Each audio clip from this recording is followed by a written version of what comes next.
तर हे बघा, हे सांडगे किती छान झालेत आणि चवीला सुद्धा खूप छान आहे. ही आमटी ज्यांनी खाल्ली आहे त्यांना ही खूप आवडते, त्यांची फेवरेट असतेच. तर ही सांडग्याची पातळ भाजी बनवायला आपण सुरुवात करूया. तर इथे ब्लेंडर जारमध्ये 1 मोठा चमचा शेंगदाण्याचं कूट घेतलेला आहे. त्यामध्ये थोडेसे कोथिंबीरचे देठ घालत आहे. तर इथे जी कोथिंबीर निवडून मी घेतली होती त्याचे जे देठ आहेत ते मी बारीक करून घेते मिक्सरमधून, आणि जी कोथिंबीर आहे ती वरून मी शेवटी आमटीमध्ये घालणार आहे. आणि त्यामध्ये 1 चमचा कांदा लसूण मसाला घालते. हा घरचा कांदा लसूण मसाला आहे. तर इथे मी हे वाटून घेतलेलं आहे. आता भाजी कशी बनवायची ते बघूया. तर त्यासाठी एका कढईमध्ये 1 मोठा चमचा तेल घेतलेला आहे. तेल गरम झाले की त्यामध्ये घालायचे आहे मोहरी आणि अर्धा चमचा जिरे छान फुलले की त्यामध्ये घालायचा आहे कांदा. इथे मी 1 मध्यम आकाराचा कांदा बारीक चॉप करून घेतलेला आहे, तो घालत आहे.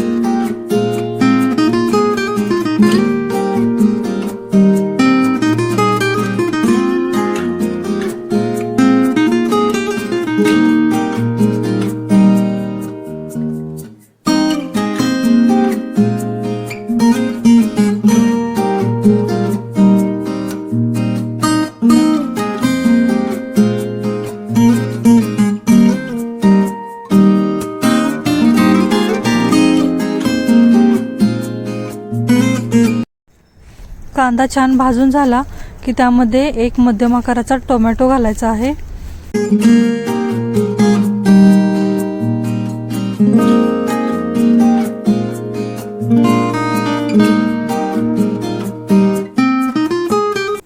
आणि वाटून घेतलेला मसाला सुद्धा मी इथेच घालत आहे आणि हे सर्व चांगल्या पद्धतीने भाजून घ्यायचं आहे.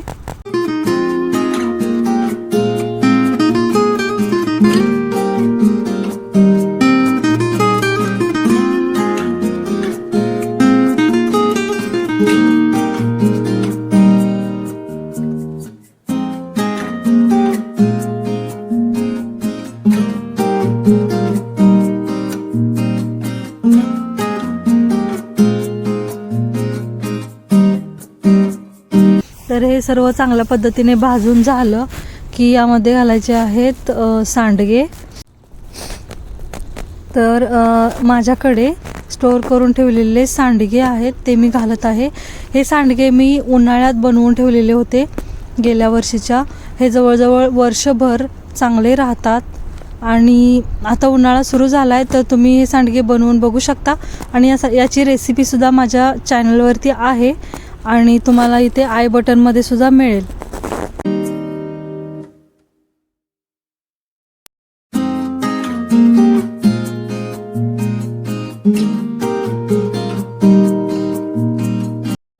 तर आता मी लो फ्लेमवरती 2 ते 3 मिनिटासाठी वाफ काढून घेते आणि यामध्ये गरम पाणी घालायचं आहे. त्यासाठी मी थोडं पाणी गरम करून घेते.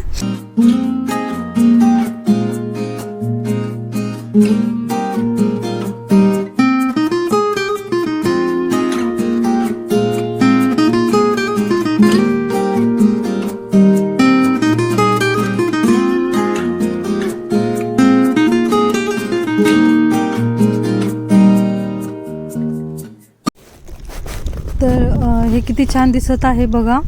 आणि आता इथे मी मायक्रोवेव्हला पाणी गरम करून घेतलेलं आहे. तर मी यामध्ये गरम पाणी घालते.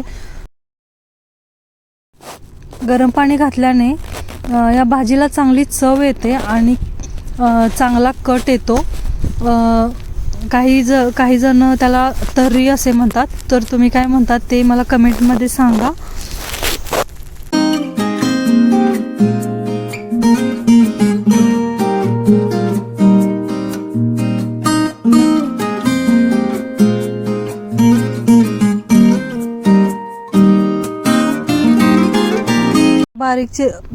तर त्यानंतर बारीक चिरलेली कोथिंबीर घालायची आहे आणि मीठ घालून हे शिजवून घ्यायचं आहे.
तर इथे मी झाकण लावून एक 5 ते 7 मिनिटासाठी मध्यम गॅसवरती शिजवून घेते.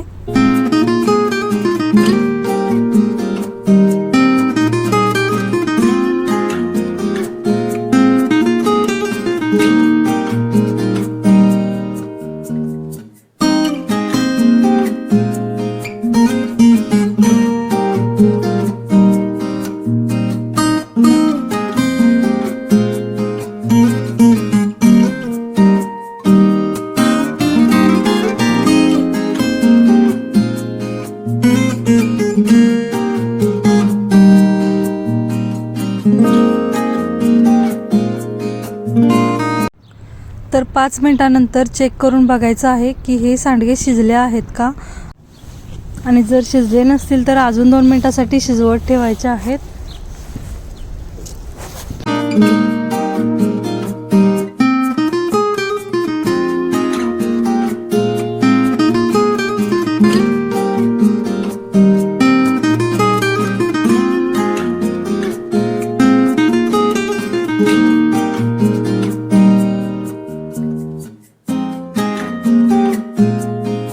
तरी सांडग्याची भाजी तयार आहे.